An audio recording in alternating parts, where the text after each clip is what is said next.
Well, Vice President Kamala Harris will officially accept her Democratic nomination for president with the party's national convention kicking off in Chicago today. Tonight, we're going to hear from several high-profile speakers, including President Biden and former Secretary of State Hillary Clinton. Later on this week, former President Barack Obama and former First Lady Michelle Obama will speak.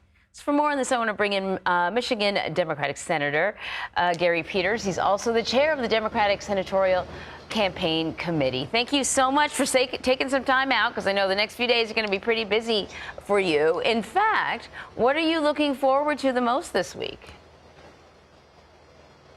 Well, this is going to be a great week, and I think the thing that I'm looking forward most is just the amount of energy that's going to come out of this convention.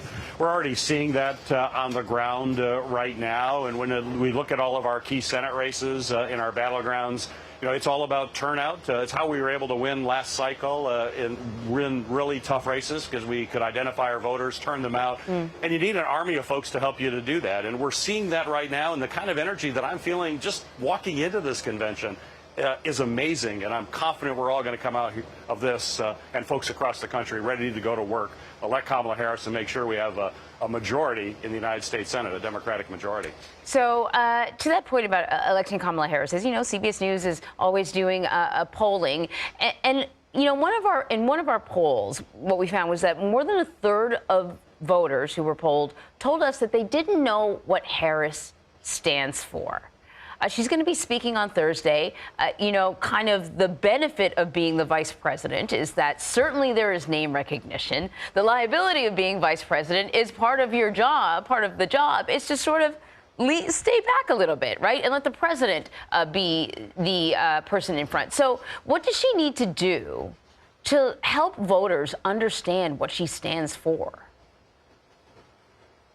Well, I think you're spot on. That's exactly what will happen over these next few days. You know, I had the privilege of serving with Kamala Harris in the Senate. In fact, we were seatmates. We sat together in the Senate, so I got to know her not just as a colleague, but as a friend. And I think people will see who she is. She's a person with a sense of humor, but also an incredible passion for fighting for folks, and believes deeply in public service and making a difference in people's lives. That's all going to unfold over the next few days. You're going to hear testimonials from folks who have worked with her. You're going to hear from her directly, so she can talk from her heart to the American people. And they will see her as just a genuine, authentic person who cares deeply about the lives of everyday folks, and will be their champion. More importantly, will be the champion for every American when she's elected President of the United States. Let me ask you a quick question about the Democratic primary in Michigan. As you know, more than 100,000 Michigan Democratic primary voters cast their ballots for uncommitted in the race. And this was really sort of meant, at the time, it was sort of a protest vote, a message to President Biden about the administration's support for Israel in the war against Hamas. Is this something that Vice President Harris should be concerned about? Well, certainly, Vice President Harris is concerned about it and has talked directly about where she comes from on this issue. And it's important to make sure you're reaching out to the Arab American Muslim community in Michigan, which, as you know, is a very large and vibrant community. But if you look at the uncommitted, I don't mean to dismiss those uncommitted votes in the primary in any way, but the last time we had a similar election was when Barack Obama was on the ballot, unopposed. And he got about the same percentage of uncommitted votes even during that primary. So that's not unusual to get that in Michigan. But still, obviously, Vice President Kamala Harris is going to be speaking directly to all people in Michigan and letting them know where she is on these issues and how she cares about, particularly the folks who are caught in the crossfire of this horrible war between this terrorist group of Hamas and the Israelis defending themselves. And certainly she cares about innocent civilians that have been caught in the crossfire, and will speak to that, has spoken about that, and will continue to speak to that, which is going to be very important for folks in Michigan. You mentioned how important it is for Democrats to maintain and grow the margin in the Senate. There are several high-profile down-ballot races that we're keeping an eye on. How do Democrats plan to retake the Senate? Well, basically how we're going to do that is the same way we were able to hold the majority last cycle, which was very tough. If you recall, folks said, you know, in a midterm, you're going to lose seats. There's no way you're going to be able to maintain the majority.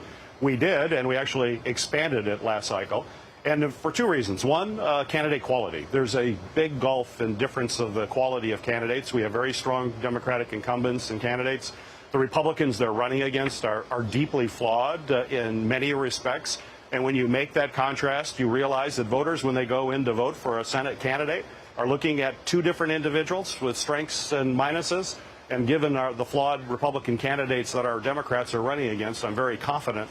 And then it's also then our ground campaign to make sure we turn out people that are going to support our candidates. We did that last cycle. We had tremendous turnout in all of our battleground states. We're going to see that again. The enthusiasm I'm seeing on the ground that we're seeing in the convention already as this is kicking off will translate into more votes on the ground. And that's how we're going to win not only the presidency, but have a majority in the Senate, which is critical. As a president, you need a majority in the Senate just to get your appointments through to run your administration. So when folks go to the polls to support Kamala Harris, they know they've also got to support our Democratic candidate for the Senate in order to make sure that her agenda can indeed move forward. All right, Senator Gary Peters, thank you so much.